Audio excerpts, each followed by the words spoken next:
পলাতক হাসিনা সরকারের উপদেষ্টা সালমান এফ রহমানের দুর্নীতির বিষয়ে অনুসন্ধান চালিয়ে যাচ্ছে দুর্নীতি দমন কমিশন দুদক।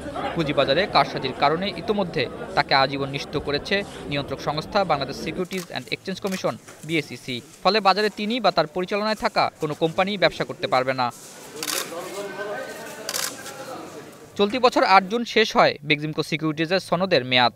এই প্রতিষ্ঠানের পরিচালনা পর্ষদে এখনও বহাল আছেন সালমান এফ রহমান। সনদ নবায়নের জন্য আবেদন করলেও তা অনুমোদন করেনি বিএসইসি। প্রতিষ্ঠানটিতে গিয়ে দেখা যায় সনদ নবায়ন না হওয়ায় শেয়ার কেনাবেচা করতে পারছে না বেক্সিমকো সিকিউরিটিজের গ্রাহকরা। অনেকটা অলস সময় পার করছেন কর্মীরা। প্রতিষ্ঠানটির ব্যবস্থাপনা পরিচালক সহ একাধিক কর্মকর্তা রয়েছেন দেশের বাইরে। পুঁজিবাজারে সালমান এফ রহমান নিষিদ্ধ হওয়ার কারণে যদি তার ব্যবসা প্রতিষ্ঠান বন্ধ হয়ে যায় সেটা বাজারে বিরূপ প্রভাব ফেলবে বলে মনে করছেন সংশ্লিষ্টরা। তাই দায়ী ব্যক্তিকে বাদ দিয়ে ব্যবসা প্রতিষ্ঠান সচল রাখার পরামর্শ দেওয়া হয়েছে। সেক্ষেত্রে যেন কোনো অনিয়ম করতে না পারে সে বিষয়ে কঠোর নজরদারির দাবি জানানো হয়েছে। স্টক ডিলার ব্রোকার আইনে বলা আছে সনদের মেয়াদ শেষ হওয়ার ৩০ দিন আগে নবায়নের জন্য আবেদন করতে হবে। এই সময় আবেদন না করলে পরবর্তী প্রতিদিনের জন্য ২,০০০ টাকা জরিমানা দিতে হবে। সালমানের কোম্পানিটি এই আইন ভঙ্গ করে ৯৪ দিন পর আবেদন করে। এতে ১,৮৮,০০০ টাকা জরিমানার মুখে পড়েছে বেক্সিমকো সিকিউরিটিজ। ৫ আগস্ট হাসিনা সরকারের পতনের পর আটক করা হয় সালমান এফ রহমানকে। হত্যা মামলায় বিচার চলমান থাকায় বর্তমানে তিনি কারাগারে। কিন্তু সনদ নবায়নের জন্য করা আবেদনে আইনজীবীর মাধ্যমে তার স্বাক্ষর গ্রহণ করে কোম্পানিটি, যা বেআইনি হওয়ায় আবেদন বাতিল করে দেয় বিএসইসি।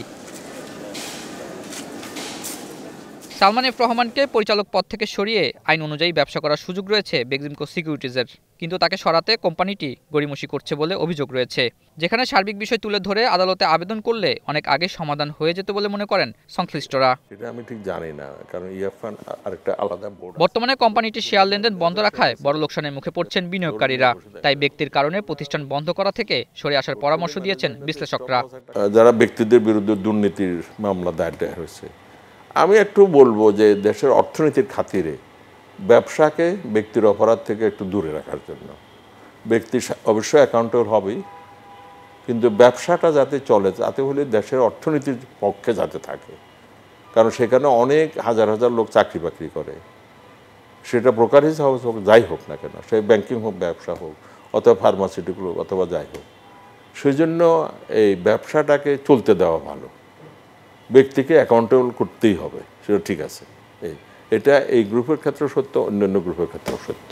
বিশেষজ্ঞরা বলছেন দুর্নীতিবাজদের তাদের প্রতিষ্ঠানে পরিচালনা বা ব্যবস্থাপনায় না রেখে সেই কোম্পানিকে সচল রাখা যেতে পারে। সেক্ষেত্রে ওই ব্যক্তির প্রভাবে অনিয়ম হচ্ছে কিনা তা কঠোর নজরদারি করতে হবে।